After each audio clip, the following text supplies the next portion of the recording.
اسکولوں میں داخلے کا زمانہ آ گیا. یہی مہینے ہوتے ہیں دسمبر جنوری کے جس میں ایڈمیشنز ہوتے ہیں جنوری فروری میں.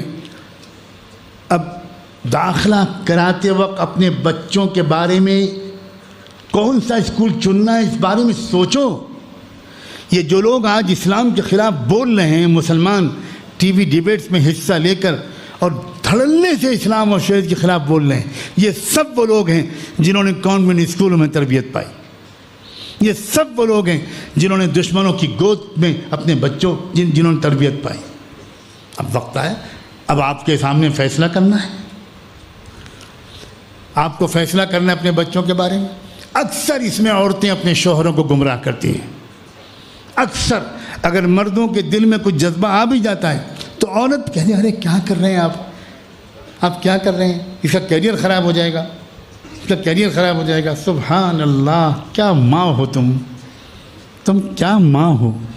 تم اپنے بچے کی آخرت تو تباہ کرنے کا فیصلہ کر رہی ہو. کیسی ماں ہو تم.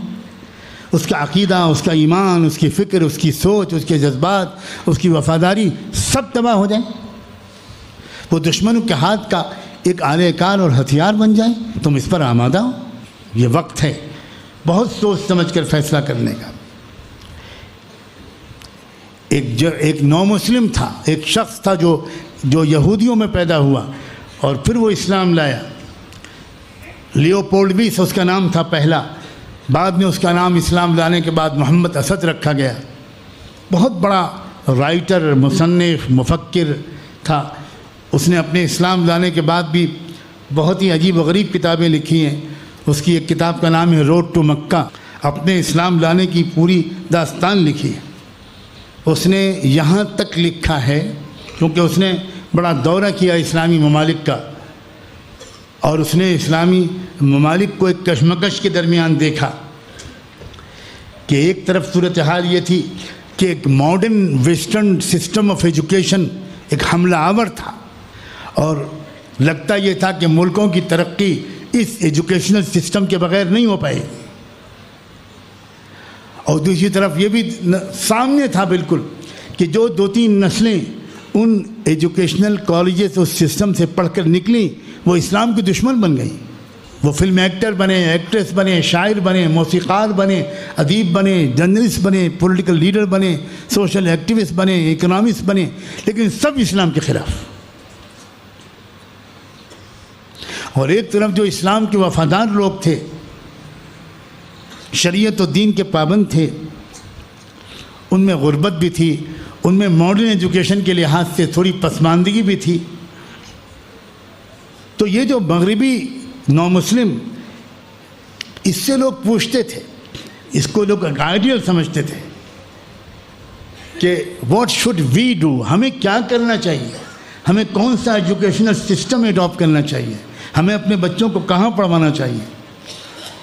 محمد اسد کی جرأت اور حق گوئی اور ایمان کی جو فراست ہے ایمانی، میں اس کو سلام کرتے ہوئے یہ بات آپ تک نقل کرتا ہوں.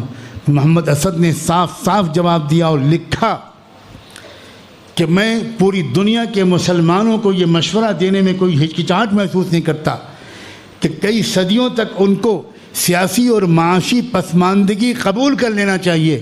اس بے دینی اور اس عریانیت اور اس مغرب زدگی کے مقابلے میں جو اس مغربی تعلیم کے ذریعے آنا لازمی ہے. پسماندہ رہ جائیں ہم، یہ ہم کو منظور کر لینا چاہیے، لیکن ہم کو دین کو، اس اسلام کو جو بڑی مشکل سے مجھ کو ملا ہے، جو واقعی دنیا کا بہترین تہذیب ہے، اس کو چھوڑنے کی غلطی نہیں کرنی چاہیے. یہ ایک نو مسلم سبق سکھا رہا ہے. اور ہمارے اچھے خاصے دیندار لوگ، نماز پڑھنے والے، داڑھی کرتا پاجامہ والے، وہ اپنے بچوں کو ڈھکیل رہے ہیں.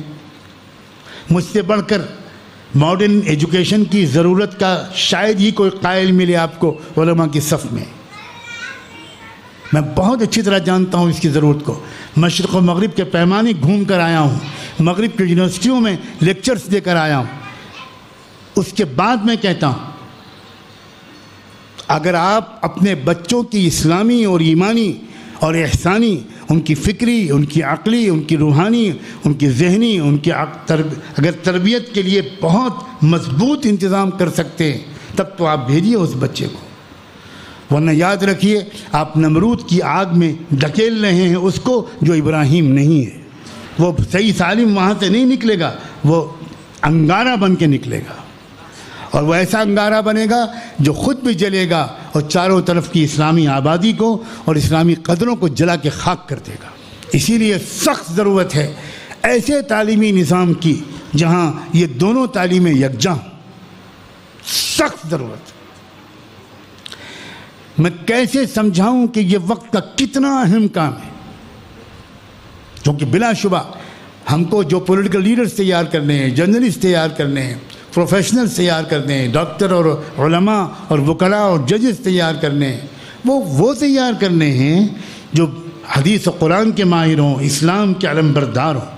ہمیں ایسے لوگ تیار کرنے ہیں، اور ایسے لوگ ایک نئے تعلیمی نظام کے بغیر نہیں چل سکتے۔ تو جہاں یہ امکانات ہو وہاں اس کو ترجیح دیجیے، جہاں یہ امکان نہ ہو وہاں کم سے کم اپنے بچوں کے داخلے کے موقع پر آپس میں جب مشورہ کیجیے تو کیریئر کے ساتھ ساتھ آخرت کو سامنے رکھیے۔ اگر آپ ایمان رکھتے ہیں آخرت پر، اگر یقین ہی نہیں ہے کہ مرنے کے بعد نہ جنت ہے نہ جہنم، یہ سب بکواس ہے اور جھوٹ ہے، تو پھر جو چاہے کیجیے، پھر آپ کو کون مشورہ دینے کا مجھے حق ہے؟ افسوس یہ ہے کہ بچوں کے داخلے سے پہلے مشوروں میں آخرت کہیں نہیں آتی، کوئی پوچھتے ہی نہیں، کبھی نہیں تذکرہ آتا کہ میں کس اسکول میں اپنے بچے کو بھیجوں کہ میرے بچے کی آخرت بچ جائے۔ یہ ہے مسلمان ماں اور باپ کی سوچ۔